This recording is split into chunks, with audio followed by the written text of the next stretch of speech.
ఈరోజు మనతో పాటు హైకోర్టు అడ్వకేట్ రవీంద్రనాథ్ గారు ఉన్నారు. సో వారిని అడిగి ఈ సంజయ్ రాయ్ విషయంలో డీటెయిల్స్ అసలు ఏం జరిగింది ఏంటి అనేది అడిగి తెలుసుకుందాం. Hello sir. హాయ్ అండి నాగరాజ్ గారు. సో కొత్తగా కొన్ని క్లిప్పింగ్స్ అయితే నేను చూస్తూ ఉన్నానండి.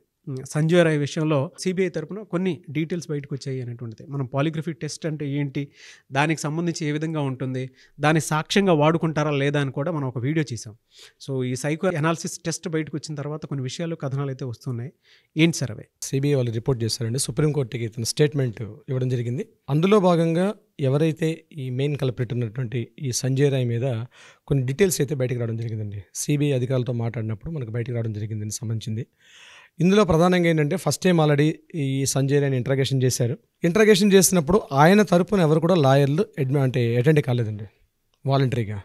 సో ఈరోజు సిబిఐ వాళ్ళు ఏం చేశారంటే రేపు 23rd సంజయ్ రాయ్ని కోర్టు ముందు ప్రవేశపెడుతున్నారు. రేపు భారీ భద్రతా బందోబస్తు మధ్య రేపు కోర్టులో ప్రవేశపెట్టడం జరుగుతుంది. దీనికి state government, west Bengal state government ఆయన్ని కొంత ప్రొటెక్షన్ చేస్తూ కొంతమంది అడ్వకేట్స్ను కూడా ఆయన తరపున వాదించడానికి, యాక్చువల్గా అయితే వెస్ట్ బెంగాల్ కాదు దేశం మొత్తంలో ఎవరు కూడా ఆయన తరపున వాదించడానికి ఎవరు కూడా రాలేదు.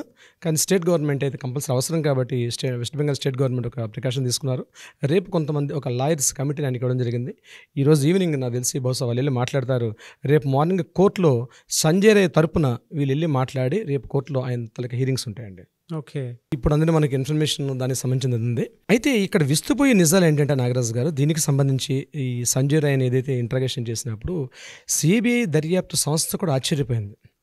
వాళ్ళు ఎన్నో ఇట్లాంటి ఇష్యూస్ చూసి ఉండొచ్చు, కానీ ఫస్ట్ టైం ఏంటంటే ఆయన టెస్టులు చేసిన ఇవన్నీ చేశారు. ఈ నార్కోటిక్స్ టెస్టులు, మన ఈ పాలిగ్రాఫ్ టెస్టులు చేసినప్పుడు కూడా ఆయనలో ఎటువంటి పశ్చాత్తాపం లేకుండా, ఇటువంటి అది తప్పు చేశానన్న ఒక భావన లేకుండా, అపరాధ భావన అంటారు దాన్ని, అటువంటిది ఏమీ లేకుండా ఆయన అడుగుతున్న క్వశ్చన్స్కి ఆయన చెప్తుంటే వీళ్ళందరూ కూడా విస్తుపోయారు అనమాట. అవన్నీ రికార్డ్ చేశారు. అంటే కొన్ని వాయిస్ కర్కశంగా ఉన్నాడా? అంత కర్కశంగా ఉన్నాడండి మనిషి అసలు. దానికి సిబిఐ అధికారులు ఆశ్చర్య బయటకు చెప్తున్నారు. ఈరోజు ఆ ఫైల్ సబ్మిట్ చేశారు. అందులో కొన్ని ముఖ్యాంశాలు మనం మాట్లాడుకుందాం దానికి సంబంధించి.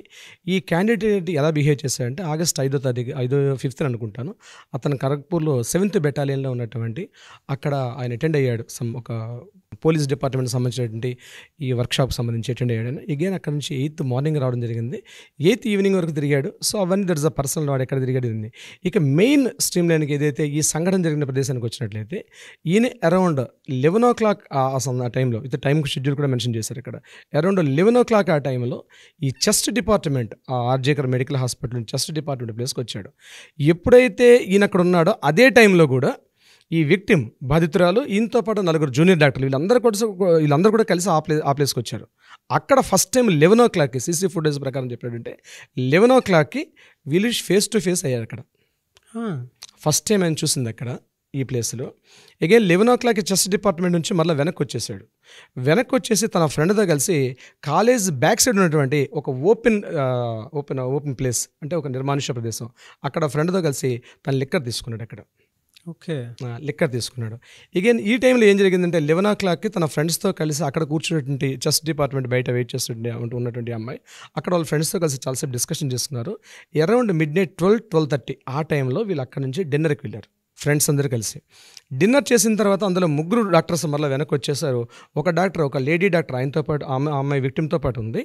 వీళ్ళందరూ కలిసి అరౌండ్ midnight 1-1:30 ఆ టైంలో అక్కడ వాళ్ళు పడుకున్నారు. నిద్రపోయింది అమ్మాయి విక్టిమ్.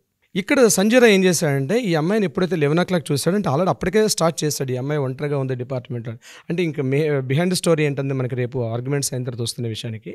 సో ఇన్ బిట్వీన్ ఆయన అక్కడ లిక్కర్ సేవించి మళ్ళీ అరౌండ్ midnight అయిపోయింది 2-2:30 ఆ టైంలో మొత్తం హాస్పిటల్ ప్రాంగణం అంతా కూడా తిరుగుతూ ఎమర్జెన్సీ వార్డులోకి వచ్చాడు. ఆయన ఎమర్జెన్సీ వార్డులో అంటే బయట గ్లాస్ డోర్స్ని కొద్దిగా బ్రేక్ చేశాడు, గట్టిగా గుద్దినట్టుగా కనిపిస్తుంది.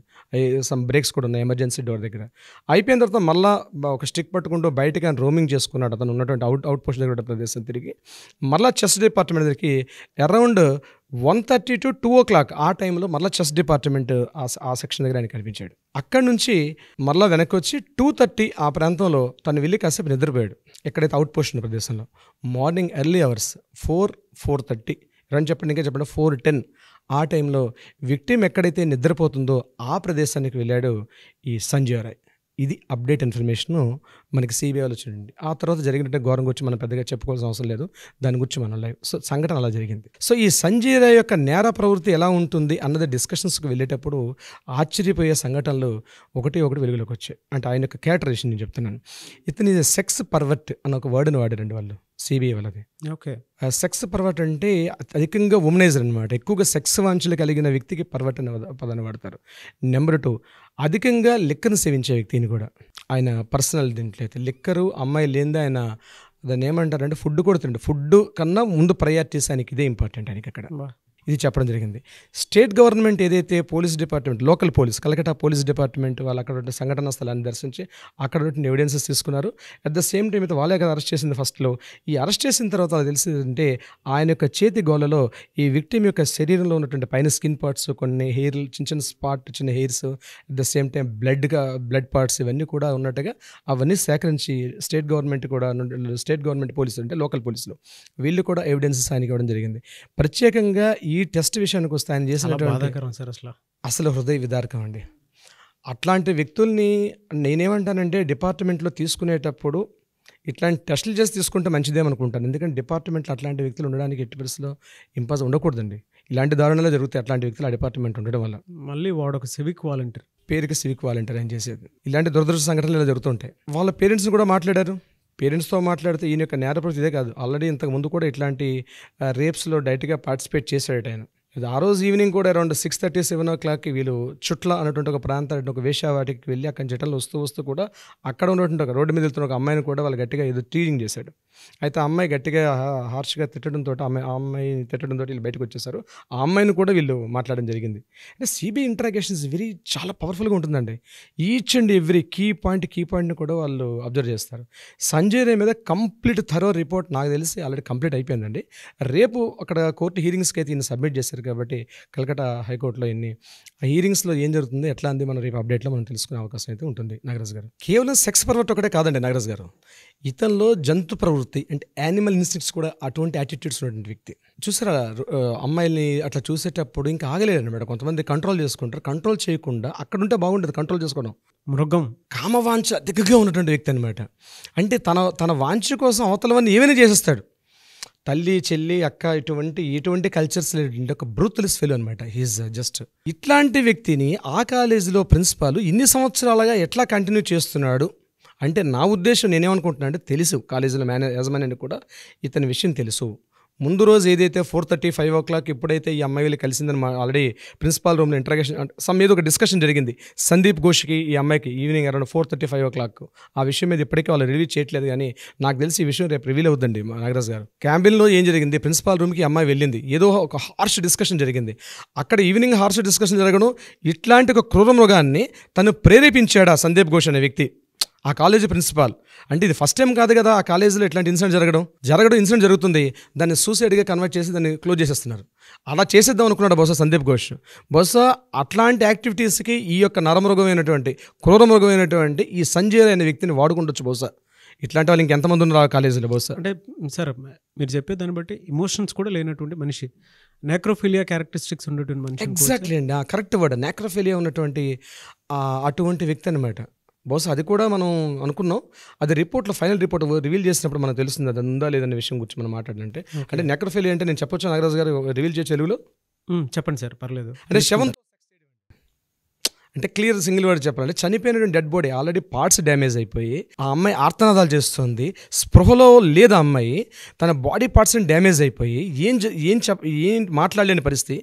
అట్లాంటి ఒక సిచ్యుయేషన్లో తనతో వెళ్ళి తను లైంగికంగా తను పాల్గొనడం అన్నది అది దాన్ని నెక్రోఫిలియా అంటారు యాక్చువల్గా మనం బుక్లో చెప్పండి, డిక్షనరీ చెప్పాలంటే.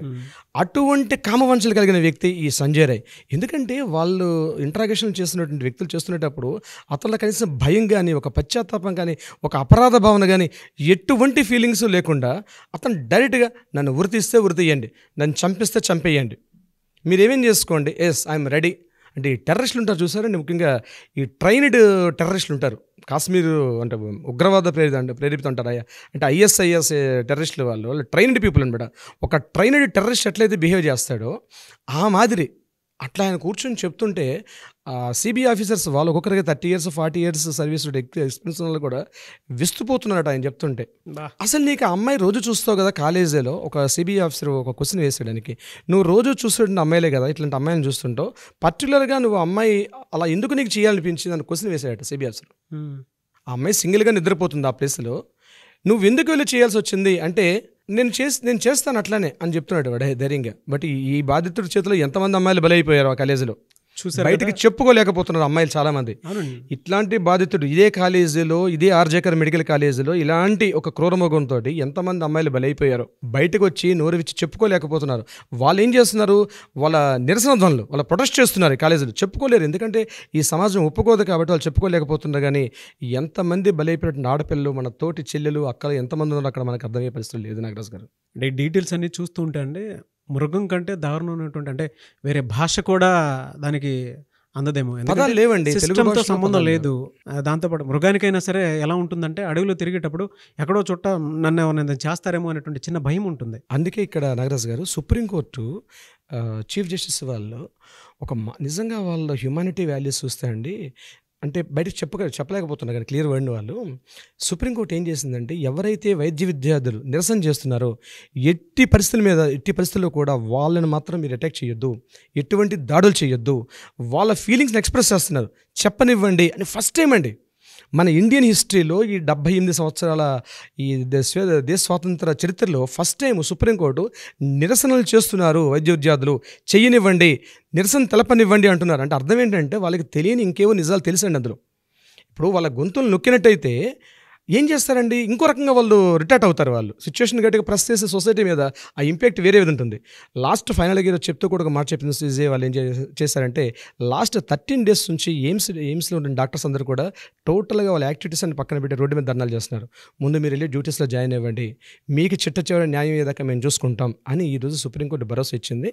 సో దీని మీద వీళ్ళు ఏం చేస్తారన్నది మనకి ఈవినింగ్ వరకు రిపోర్ట్ వస్తుంది, మనం అప్డేట్లోకి వెళ్తాం. నాగరాజు గారు, యానిమల్ని మించినటువంటి బిహేవియర్ కనిపిస్తుంది అని చెప్పేసి ఎప్పుడైతే కోర్టు మాట్లాడటం జరిగిందో వాటి మీద మేము స్పందించడం జరిగింది. ఎందుకంటే ప్రతి ఒక్కరికి ఆ ఎమోషన్స్ ఎలా ఉన్నాయంటే అంత దారుణంగా ఉండేటువంటి మనుషులు కూడా ఉంటారా అని ఆశ్చర్యం కలిగించేలా ఉన్నాడనమాట అతను. కోర్టులో జరిగినటువంటి కొన్ని విషయాలే మేము మీతో డిస్కస్ చేసేది, ఇంకొన్ని బయటికి రానటువంటి విషయాలు కూడా కొన్ని ఉండుండొచ్చు. ఎందుకు అని అంటే ఎమోషన్స్ ఇంకా హై లెవెల్లో పెరుగుతూ ఉంటాయి మనకి. అలాంటి దారుణమైనటువంటి ఇన్సిడెంట్ ఇది. త్వరగా ఇన్సిడెంట్కి సంబంధించినటువంటి జస్టిస్ రావాలని మాత్రం కోరుకుందాము. ఈ అప్డేట్ ఏ విధంగా అనంటే మీరు ఇచ్చేటువంటిది సొసైటీలో ఇంకొకటి ఈ విధంగా జరగకూడదు. అట్ ద సేమ్ టైం ఇలాంటి మనుషులు మాత్రం మన కంటి ముందు కనిపించకుండా ఉండేలాగా జస్టిస్ జరగాలి అనేటువంటిదే ప్రధాన లక్ష్యంగా పెట్టుకుని ముందుకు వెళ్దాము. సో మీరు మాతో పాటు కామెంట్స్ రూపంలోనూ లేదంటే ఏ రూపంలో చూసుకున్నా కూడా మాకు డేటాను మాత్రం డెఫినెట్గా ఏది మంచి అనేది కూడా సజెస్ట్ చేస్తూ ఉండండి. ఎనీవేస్ థ్యాంక్ యూ అండి, thank you so much Ravindranath గారు. Thank you so much Nagaraj గారు.